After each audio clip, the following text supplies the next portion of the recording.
5 August. বৈষম্য বিরোধী ছাত্র আন্দোলনে মার্চ টু ঢাকা কর্মসূচিতে যোগ দিতে বাড়ি থেকে বের হওয়ার সময় স্ত্রীকে বলেছিলেন শীঘ্রই ফিরে আসবেন।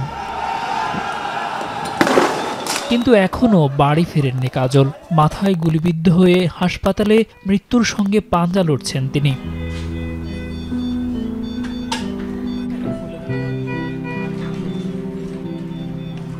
কাজল জাহাঙ্গীরনগর বিশ্ববিদ্যালয়ের ইংরেজি বিভাগের সাবেক শিক্ষার্থী। ঘটনার দিন নারায়ণগঞ্জে বড় ভাইয়ের বাসা থেকে আন্দোলনস্থল যাত্রাবাড়ি এসে গুলিবিদ্ধ হন কাজল। আগারগাঁও নিউরোসায়েন্স হাসপাতালে 2 মাস আইসিইউতে চিকিৎসার পর 1 মাস ছিলেন এসডিওতে। সবশেষ উন্নত চিকিৎসার জন্য নেওয়া হয়েছে থাইল্যান্ডে। কাজল আমাদের কাছে যখন আসে পেশেন্ট এক্সট্রিমলি খারাপ, মানে এতটাই খারাপ, মাথার গুলি এইদিকে লেগে এইদিকে গুতা মেরে হাড্ডি ভেঙে নিয়ে ব্রেন সহ পিছন থেকে নিয়ে চলে গেছে। 2 সন্তানের বাবা মুরাদ গুলশানে অফিস শেষে বাসায় ফেরার পথে মিরপুর 10-এ হঠাৎই গুলি লাগে ঘাড়ে। গুলি ঘাড়ের স্পাইনাল কর্ড ভেদ করে অন্য পাশ দিয়ে বেরিয়ে যায়। দীর্ঘ সময় আইসিইউতে থাকার পর গেল 21 জুলাই থেকে রয়েছেন এসডিওতে। গুলির আঘাতে তার ঘাড়ের নিচ থেকে পুরো শরীর অচল হয়ে গেছে। চিকিৎসকরা বলছেন কাজলের মতো মুরাদেরও দেশে চিকিৎসা নেই। সরকারি ব্যবস্থাপনায় বিদেশে পাঠানোর দীর্ঘসূত্রিতায় রয়েছেন সংক্রমণের ঝুঁকিতে। মাথার অপারেশন খুব ক্রিটিক্যাল, সবসময় স্মুথলি যায় না, আপস ডাউন হয়।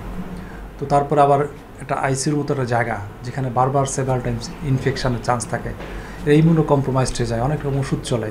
তো আমাদের কাছে যেগুলো রুগী ছিল 7-8 জনের ভিতরে লাস্ট আমরা 2টা রুগীকে বিদেশে রিকমেন্ড করেছিলাম আমাদের বোর্ড। এদের বিদেশে গেলে ওরা একটা ভালো কিছু নিয়ে আসতে পারে। তো কাজল একটা আর মুরাদ একটা। জুলাই গণঅভ্যুত্থানে নিউরোসায়েন্স হাসপাতালে ভর্তি রোগীদের মধ্যে গুরুতর অবস্থায় থাকা আরেকজন আশরাফুল। গুলি লাগে তার মাথায়। 2 দফা অস্ত্রোপচারের পর পরিস্থিতি আরও জটিল হয়েছে।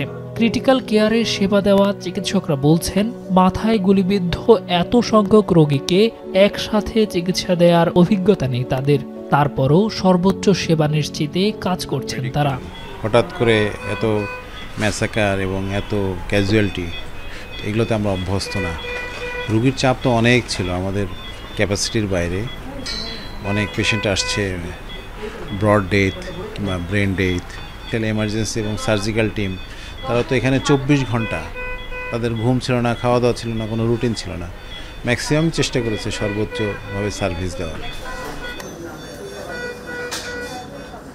জুলাইয়ের ছাত্র জনতার আন্দোলনে গুরুতর আহত হয়ে আগারগাঁয়ের নিউরোসায়েন্স হাসপাতালে প্রায় 5 শতাধিক রোগী সেবা নিয়েছেন, যাদের মধ্যে 159 জনের ভর্তির প্রয়োজন হয়। আর এই সকল ভর্তি রোগীদের মধ্যে 1/3 অস্ত্রোপচার প্রয়োজন হয়।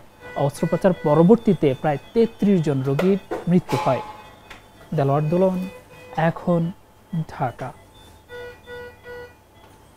মাঠের অলরাউন্ডার আমি, আর ঘরের allrounder Tilex. Tilex toilet cleaner, clean মানেই টাইলক্স।